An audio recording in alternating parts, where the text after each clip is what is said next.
Selamat pagi kakak-kakak semuanya. Nah, tak terasa kita bertemu lagi dalam ibadah minggu ini. Nah, Kak Ningsi sudah sapa adik-adik. Kak Ningsi juga sudah sapa kakak-kakak sekolah minggu semuanya. Sekarang tiba saatnya Kak Ningsi ajak adik-adik semua dan kakak-kakak semuanya untuk selamat pagi dengan Tuhan Yesus. Kita mau menyanyi lagu Selamat Pagi Tuhan.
Adik-adik, sebelum kita memulai ibadah, terlebih dahulu Kak Ningsi mau ajak adik-adik dan kakak-kakak semuanya untuk berdoa agar Tuhan Yesus masuk ke dalam hati kita.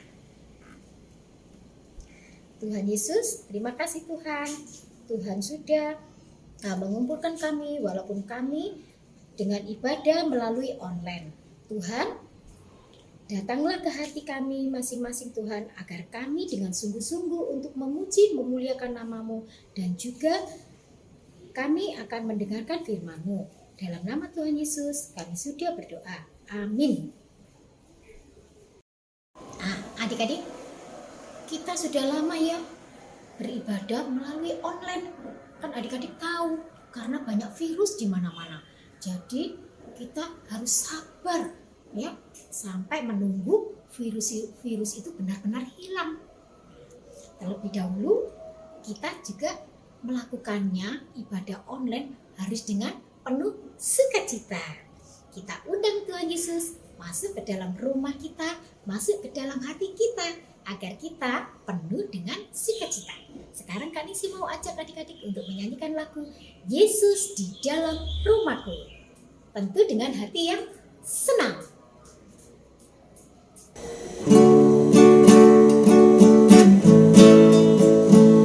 Yesus di dalam rumah.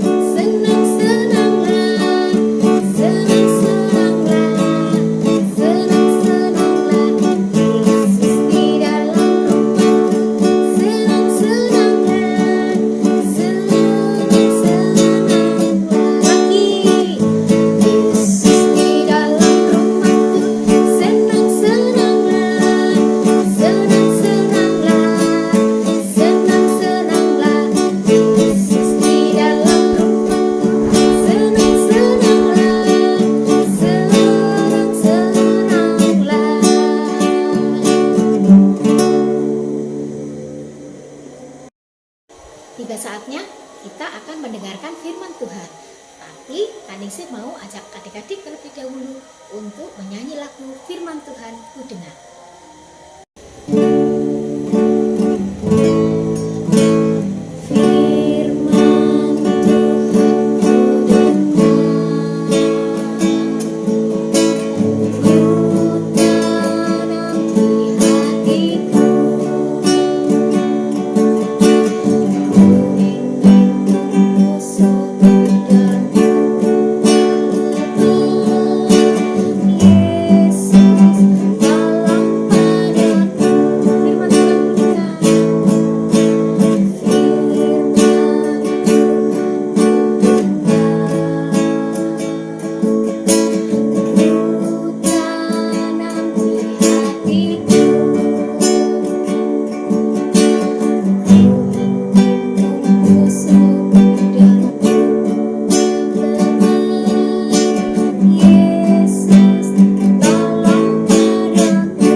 Tuhan, terima kasih Tuhan, sebentar kami akan mendengarkan firman-Mu. Kiranya Tuhan masuk ke dalam hati kami, agar kami untuk boleh sungguh-sungguh mendengarkan firman-Mu, dan apa yang akan kami dengar akan kami tanamkan di dalam hati kami. Dalam nama Tuhan Yesus kami berdoa. Amin. Halo adik-adik. Wah, hari ini kita akan belajar bersama rambu-rambu petunjuk lalu lintas seperti ini. Ayo semuanya ikutan jawab ya. Nah, sekarang yang pertama, coba sekarang lihat. Nih, siapa yang pernah lihat rambu ini? Ada yang pernah lihat? Iya, biasanya rambu ini adik-adik bisa lihat di pinggir jalan atau di trotoar ya. Siapa yang tahu apa arti rambu-rambu ini? Iya, betul sekali adik-adik ya. Artinya dilarang parkir. Kalau ada kendaraan, mobil misalnya gitu ya, motor yang semaunya sendiri ngotot berhenti parkir di area yang ada tanda ini, maka akan ditilang atau diperingatkan oleh Bapak polisi. Bahkan adik-adik bisa jadi mobil atau sepeda motornya dibawa ke kantor polisi karena tidak taat ya. Wah, berarti adik-adik penting ya untuk taat rambu-rambu atau petunjuk lalu lintas ini. Tentu saja taatnya bukan karena terpaksa, tapi karena dengan senang hati ya. Nah, sekarang coba yang kedua adik-adik, mana ya? Yang kedua nih ya. Kalau rambu-rambu ini apa artinya? Tanda panah melengkung tapi dicoret. Nah, iya betul. Rambu-rambu ini artinya dilarang berputar ya. Kita harus perhatikan kalau kita sedang di jalan raya, tanda seperti ini berarti motor atau mobil tidak boleh berputar sesuai dengan arah panahnya ya. Kalau kita maksa berputar, hati-hati bisa ditabrak oleh kendaraan yang lain ya.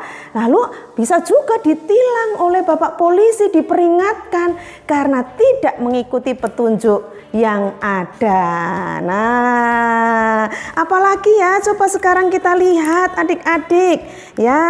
Oke. Nah, ini nih satu lagi rambu ini. Nah, apa artinya ya? Nih adik-adik, ada tulisannya apa di situ? Nah, ada tulisannya school. Nah, apa artinya? Apakah artinya jangan terlambat ke sekolah? Atau artinya jangan malas ke sekolah? Atau jangan lupa bawa buku, bawa bekal kalau pergi ke sekolah? Apakah artinya seperti itu? Bukan ya. Rambu ini menunjukkan ini ada area sekolah. Jadi adik-adik, untuk rambu ini untuk mengingatkan kepada siapapun bahwa beberapa meter ke depan ada anak-anak yang sedang sekolah ya. Jadi semua jenis kendaraan, mobil, sepeda motor, becak, bahkan juga termasuk orang-orang yang berjalan harus hati-hati ya, harus mengurangi kecepatan, lebih pelan, menjaga ketertiban, tidak gaduh gitu ya, tidak ramai karena banyak anak-anak yang sedang belajar di sekolah. Nah, adik-adik coba sekarang apalagi ya? Nih ada rambu-rambu seperti ini ya. Nah, adik-adik berarti ya semua rambu-rambu ini sangat penting sebagai petunjuk di jalan raya agar semuanya menjadi baik, tertib dan sehat. Kalau begitu adik-adik, setiap orang harus sadar dengan senang hati dan rendah hati mengikuti petunjuk rambu-rambu ini. Adik-adik ya, kalau ini kan rambu-rambu di jalan raya dan harus kita perhatikan, harus kita taati supaya semuanya menjadi baik, tertib dan sehat. Ternyata adik-adik, bukan hanya di jalan raya loh ada rambu-rambu, tetapi dalam hidup kita sehari-hari termasuk waktu kita sakit ada juga loh petunjuk semacam rambu-rambu yang harus kita perhatikan, yang harus kita taati supaya kita bisa sembuh dan sehat kembali. Nah, papa mama biasanya mengatakan harus istirahat, harus makan yang banyak, harus tidur yang cukup, harus mau minum obat jika diperlukan dan lain-lain ya. Terutama waktu minum obat adik-adik harus ikuti petunjuk dokter ya, atau petunjuk yang ada di dalam kemasan obat yang kalian minum. Nah, itu harus diperhatikan semuanya. Nah, hari ini adik-adik kita akan belajar bersama dari seorang tokoh Alkitab yang sedang sakit. Nah, siapa ya? Apakah dia bisa sembuh? Bagaimana caranya? Yuk, sekarang ambil Alkitabnya. Kita akan belajar dari 2 Raja-Raja pasal 5 ayat 1 sampai ayat yang ke-15. Yuk sekarang ambil Alkitabnya semuanya. Adik-adik, melalui 2 Raja-Raja pasal 5 ayat 1 sampai ayat yang ke-15 kita bisa tahu bahwa raja kerajaan Aram yang bernama Ben-Hadad sedang sedih. Ada yang tahu kenapa ya kok raja kerajaan Aram yang bernama Ben-Hadad itu sedang sedih? Iya adik-adik, karena seorang panglima perang yang selama ini menjadi andalan kerajaan Aram itu sedang sakit. Panglima perang itu biasanya memimpin pasukan saat menghadapi musuh dan dia harus berada di depan. Nah, firman Tuhan di ayat yang pertama, ayat 1 mengatakan seperti ini. Naaman, panglima Raja Aram, adalah seorang terpandang di hadapan tuannya dan sangat disayangi sebab oleh dia Tuhan telah memberikan kemenangan kepada orang Aram. Nah, ternyata panglima kerajaan Aram itu namanya Naaman. Naaman bukan hanya menjadi andalan raja, tetapi menjadi kesayangan raja karena seringkali membawa kemenangan saat berperang. Lalu kenapa adik-adik sekarang raja itu sedang bersedih? Coba kita perhatikan ayat 1b mengatakan seperti ini. Tetapi orang itu seorang pahlawan, tentara, sakit kusta. Ternyata adik-adik, Naaman, panglima perang yang selama ini menjadi andalan dan kesayangan kerajaan Aram itu sedang sakit. Dan sakitnya bukan biasa-biasa saja. Ternyata dia sakit kusta. Wah adik-adik, pasti bukan hanya raja yang sedih. Naaman juga sangat sedih. Kenapa adik-adik? Karena pada zaman itu banyak orang beranggapan bahwa sakit kusta adalah bentuk hukuman Tuhan atas kesalahan yang diperbuat oleh seseorang. Dianggap menular, berbahaya, belum ada obatnya, dan banyak orang mengatakan tidak bisa sembuh. Apakah adik-adik dalam keadaan seperti itu ada petunjuk agar Naaman bisa sembuh? Kita lihat baik-baik. Adik-adik, ternyata di rumah Naaman ada seorang anak perempuan dari kerajaan Israel yang bekerja membantu istri Naaman mengurus pekerjaan sehari-hari. Apa yang dikatakan anak itu kepada istri Naaman? Kita perhatikan baik-baik. Sekiranya tuanku menghadap nabi yang di Samaria itu, maka tentulah nabi itu akan menyembuhkan dia dari penyakitnya.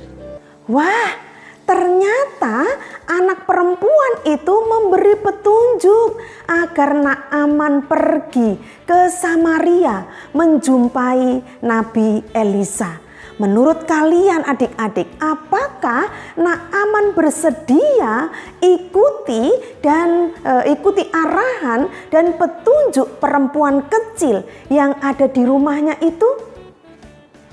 Benar sekali adik-adik. Lihat adik-adik, Naaman pergi menghadap Ben-Hadad, raja Aram itu. Dia meminta izin untuk berangkat ke Samaria menjumpai Nabi Elisa seperti petunjuk perempuan kecil di rumahnya. Kita lihat adik-adik, meskipun yang memberi petunjuk adalah seorang anak kecil yang bekerja di rumahnya sebagai asisten rumah tangga, tapi Naaman bersedia mengikutinya. Naaman percaya apa yang dikatakan oleh perempuan kecil itu, perempuan dari Israel itu, bahwa Nabi Elisa adalah utusan Tuhan. Karena imannya, Naaman mau merendahkan hatinya, ikuti petunjuk seorang gadis kecil itu. Adik-adik, Naaman segera berangkat ke Samaria. Lihat, dia ditemani beberapa tentara dengan membawa persembahan untuk Raja Israel dan juga untuk Nabi Elisa. Naaman ingin segera bertemu dengan Nabi Elisa itu. Dan sekarang lihatlah, sekarang Naaman sudah sampai di depan rumah Nabi Elisa. Apa yang terjadi selanjutnya adik-adik? Firman Tuhan mengatakan, Elisa menyuruh seorang suruhan menjumpai Naaman. Loh adik-adik, Nabi Elisa tidak langsung menjumpai Naaman. Yang menjumpai Naaman sekarang adalah suruhan Nabi Elisa itu. Nabi Elisa menyampaikan pesan melalui seorang utusan, melalui seorang pelayan. Apa pesan yang disampaikan oleh Nabi Elisa melalui pelayan itu? Lalu bagaimana respon Naaman ketika itu? Kita dengarkan dan kita lihat baik-baik. Elisa menyuruh seorang suruhan kepadanya, mengatakan, "Pergilah mandi 7 kali dalam sungai Yordan. Maka tubuhmu akan pulih kembali, sehingga engkau menjadi tahir." Naaman dengan gusar sambil berkata, Aku sangka bahwa setidak-tidaknya ia datang keluar dan berdiri memanggil nama Tuhan Allahnya. Dan dengan demikian menyembuhkan penyakit kustaku. Bukankah Abana dan Parpar, sungai-sungai Damsik, lebih baik dari segala sungai di Israel? Adik-adik, menurut kalian, apakah yang dikatakan oleh Naaman? Menurut Naaman, Nabi Elisa harusnya menjumpainya, berdoa, dan menjamah tubuhnya yang sakit itu. Naaman kecewa, sudah jauh-jauh datang dari Samaria menuju ke Israel untuk bertemu dengan Nabi Elisa saat itu. Tapi ketika sudah sampai di Israel, di depan rumah Nabi Elisa ketika itu, dia hanya bertemu dengan pelayannya. Dan malah Nabi Elisa memberikan pesan itu kepada Naaman melalui pelayannya. Dan dia disuruh mandi di sungai Yordan sebanyak 7 kali.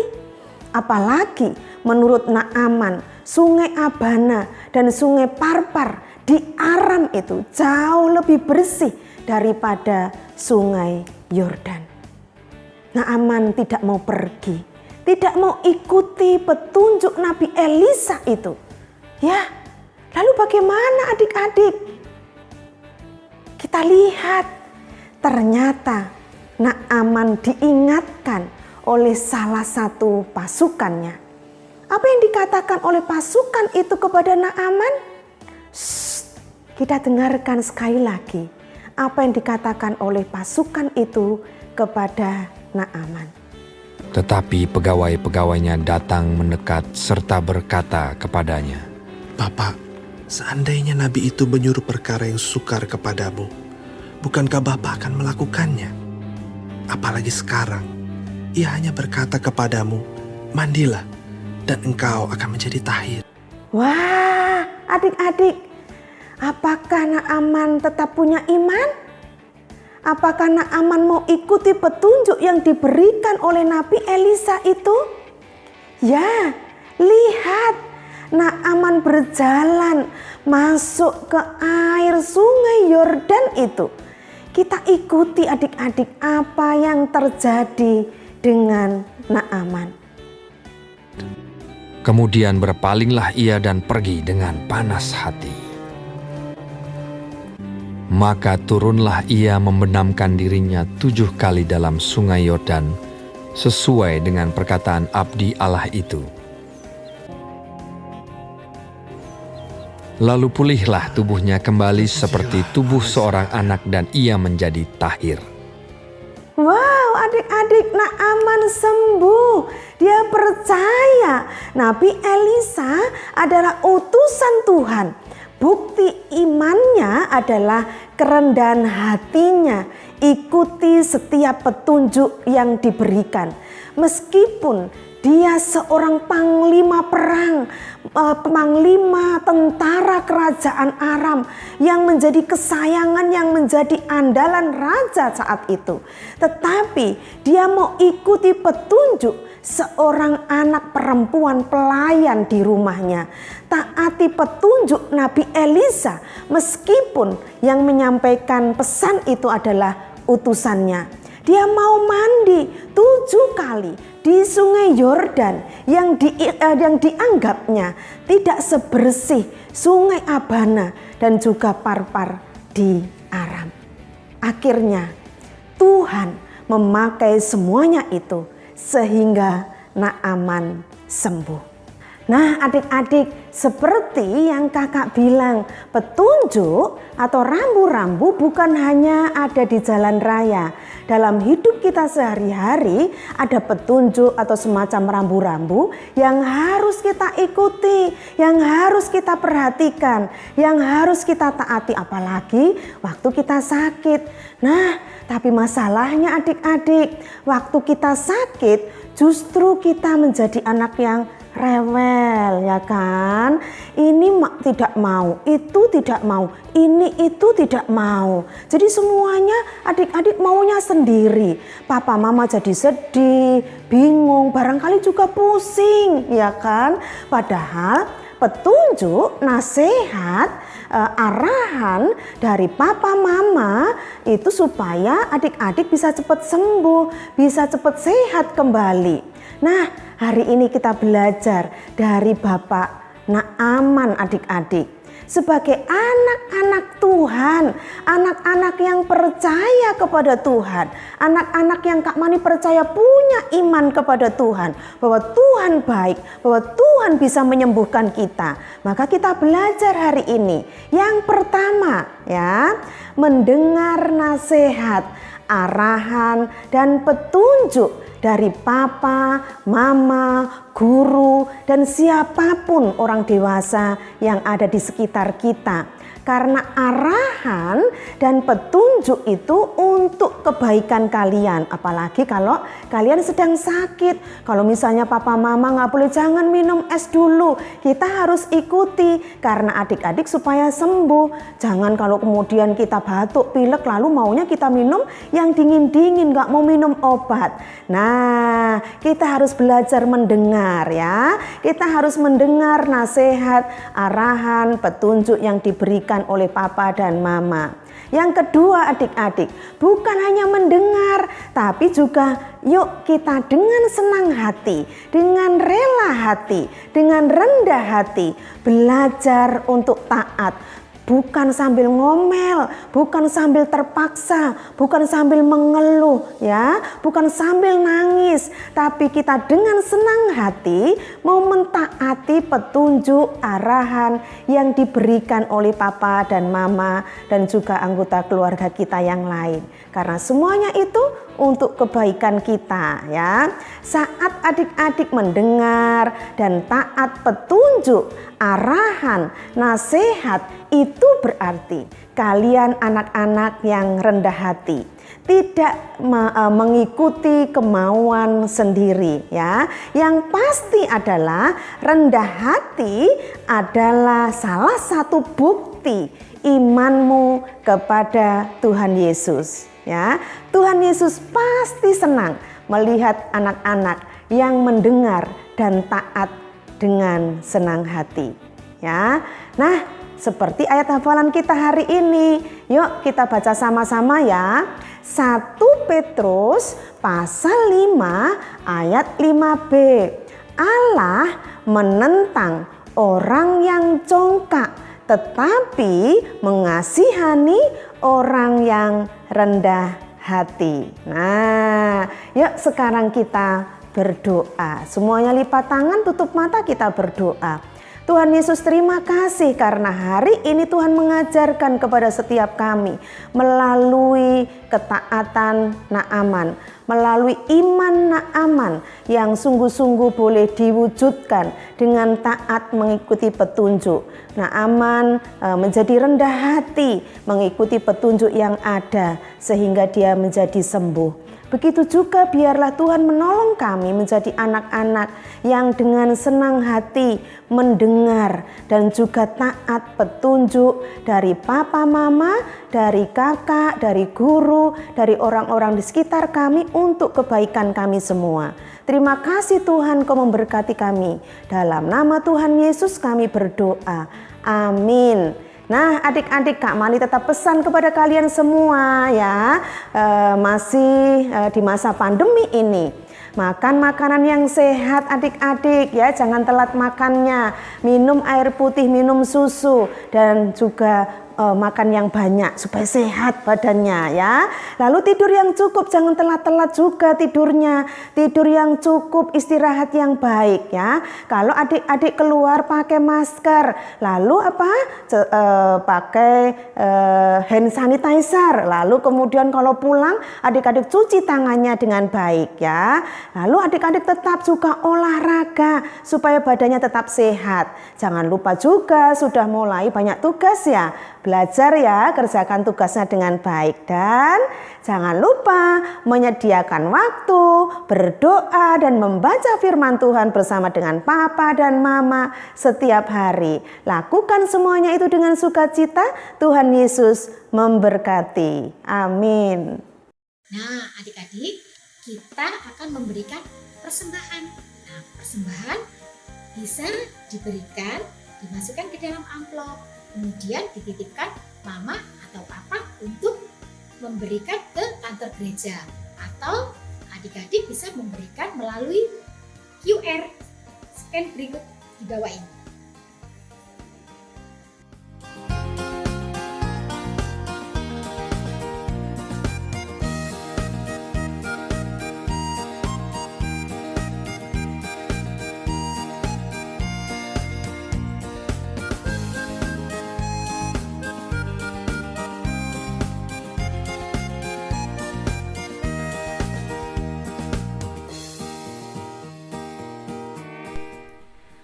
Adik-adik, mari kita bawa persembahan kita di dalam doa. Mari kita berdoa. Tuhan Yesus, terima kasih untuk kesempatan kami boleh memberikan persembahan untuk Tuhan pada hari ini. Berkatilah persembahan kami ini agar dapat digunakan untuk menolong sesama kami yang membutuhkan. Berkati pula para pelayan gereja yang mengelola persembahan kami ini. Terima kasih Tuhan Yesus, di dalam nama Tuhan Yesus kami sudah berdoa. Amin. Adik-adik, sekarang kita akan membuat aktivitas. Nah, aktivitas kelas kecil dan kelas besar seperti ini.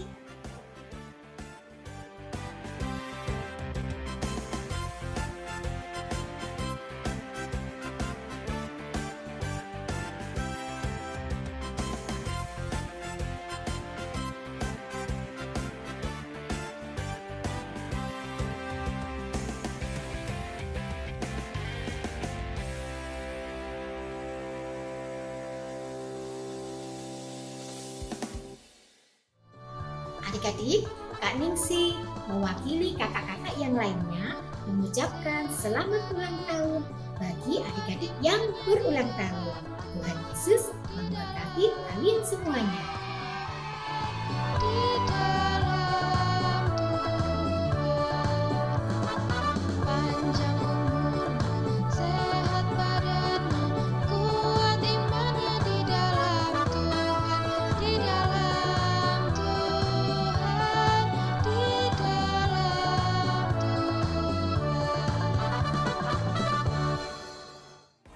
Terasa ibadah sekolah minggu hari ini sudah selesai. Nah, sekarang Kak Ningsi mau ajak adik-adik semuanya untuk berdoa. Mari adik-adik kita berdoa. Terima kasih Tuhan Yesus untuk ibadah hari ini. Terima kasih untuk penyertaan Tuhan yang sudah menyertai kami semuanya. Dalam nama Tuhan Yesus kami berdoa dan mengucap syukur. Amin. Tetap semangat, jaga kesehatan. Sampai jumpa minggu depan. Dadah.